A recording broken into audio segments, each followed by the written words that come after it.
अंदर से तोड़ दिया था उस वक्त पे, उस मोमेंट पे। आखिरी बार कब रोई थी?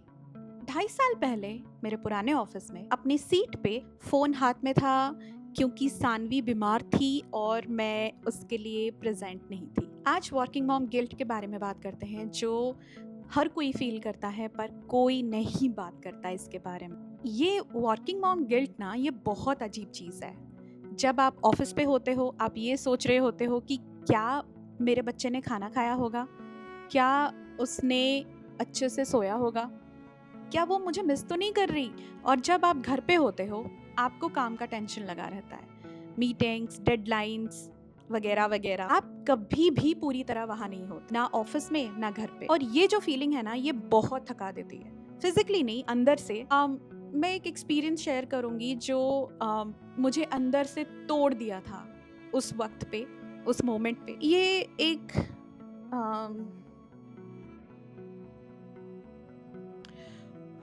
एक बहुत नॉर्मल वॉकिंग डे था मेरे पुराने ऑफिस में। नॉर्मल वॉक, नॉर्मल काम चल रहा था। तभी ना मुझे फ़ोन आया सानवी के नानी की तरफ से कि दीदी, सानवी को ना बुखार है, आप ना जल्दी से आ जाओ।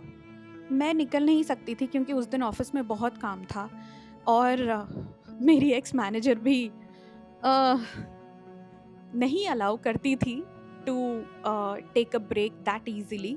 ऑल्सो मुझे कम्यूट में 2 से ढाई घंटे लगते थे फ्रॉम द ओल्ड ऑफिस। तो मैंने उसके नैनी को बोला, कोई बात नहीं, तुम अभी देख लो, I will be there as soon as I can.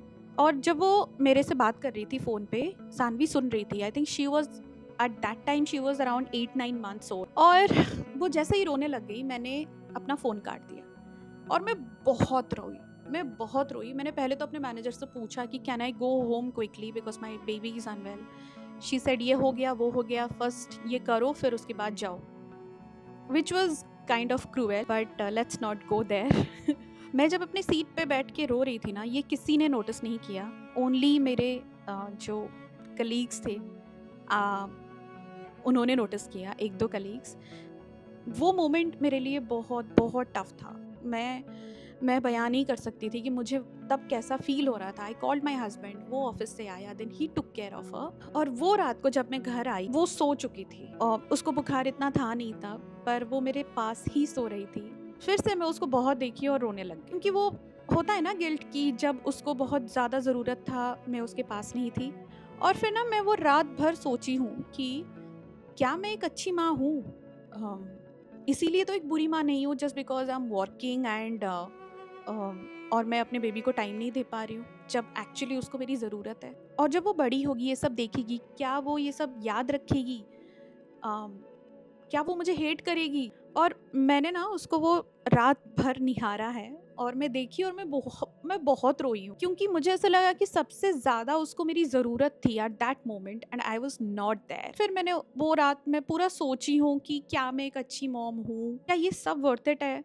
क्या सानवी जब बड़ी होगी वो सोचेगी इस बारे में कि क्यों मम्मी बाहर जॉब करती हैं और मेरे पास तब नहीं होती जब मुझे उनकी सबसे ज़्यादा ज़रूरत होती है। एंड यू नो, मैं ये अकेली नहीं हूँ जो सोचती हूँ, बहुत मॉम्स हैं। पर मैंने एक चीज़ उस रात रियलाइज़ की, सानवी ने ना वो टाइम पे जब उसको फीवर था, वो शायद सिर्फ मुझे ढूंढ रही थी, ओनली मम्मा को। इस पूरे दुनिया में उसको सिर्फ अपनी मम्मा चाहिए था। ये गिल्ट ना तब आता है आपको जब आप इतनी केयर करती हो, इतने प्यार करते हो अपने बच्चे से। फिर मैंने अपने आप को समझाया कि मे बी तुम इतने गिल्ट में हो because you are a good mother. फिर मुझे बाद में रियलाइज़ हुआ कि मेरी बेटी मुझे सिर्फ एक परफेक्ट मॉम की तरह नहीं देखती, मुझे वो सिर्फ देखती है कि this is my mama, perfect नहीं, कुछ नहीं, इम्परफेक्ट नहीं, जो हर शाम को ऑफिस से आके उसको हग करती है, संडेज को उसके साथ टाइम स्पेंड करती है। और उसको सिर्फ अभी इतना पता है, she is almost 3 years old, और उसको अभी तक पता चल चुका है that mama goes to office, शाम को आती है, उसके साथ टाइम स्पेंड करती है, प्यार करती है, खेलती है, गाती है, नाचती है, and I think that's enough. उसके लिए वो काफ़ी है। अब मैं शेयर करना चाहती हूँ कुछ चीज़ें जो मुझे बहुत हेल्प की है। पहली चीज़, जब मैं अपनी बेटी के साथ होती हूँ, मैं सिर्फ उसके साथ होती हूँ, no phone calls, nothing. I try कि अगर मैं फ़ोन कॉल्स में भी हूँ तो मैं उसको इन्वॉल्व करूँ, even if I am talking to my friends, वो भी बात करें उनके साथ। सो दूसरी चीज़ जो मैं उसको बहुत सिंपल लैंग्वेज में समझाती हूँ कि मम्मा गोज़ टू ऑफिस, ताकि हम एक अच्छी ज़िंदगी जी पाए। बच्चे ना बहुत समझदार होते हैं, जितना आप सोचते भी नहीं हो। तीसरी चीज़, मैं अपने आप को रोज़ माफ़ करती हूँ, हर रोज़।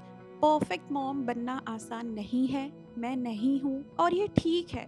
और अगर आज आप एक वर्किंग मॉम हो या स्टे एट होम मॉम हो एंड अंदर से आपको बहुत सारा गिल्ट है कि ये नहीं हो पा रहा है, वो नहीं हो पा रहा है, बच्चे बच्चे को लेके, आई होप इस वीडियो से आप रिलेट करोगे। आप एक अच्छी मॉम हो इसीलिए नहीं कि आप सब कुछ परफेक्ट करती हो, इसलिए जस्ट कि आप रोज कोशिश करती हो। किसी के भी वैलिडेशन की ज़रूरत भी नहीं है। थके होते हो, फिर भी अपना थकान भूल के अपने बच्चे पे फ़ोकस करते हो, अपने घरवालों पे फ़ोकस करते हो। गिल्टी फ़ील करते हो मेरी तरह, पर रुकते नहीं हो और ये सब काउंट होता है, सब कुछ। तो ये था, मुझे ये बात शेयर करनी थी। मैंने ये चैनल इसीलिए रीस्टार्ट किया है just because I really want to share what I feel as a working mom, what I feel as a mom, as just a mom. Even if अगर मैं आज एक स्टे एट होम मॉम होती, मैं क्या feel करती, everything I really want to talk my heart out. मुझे अभी फ़र्क भी नहीं पड़ रहा है कि what people will think about it. It's okay, ठीक है।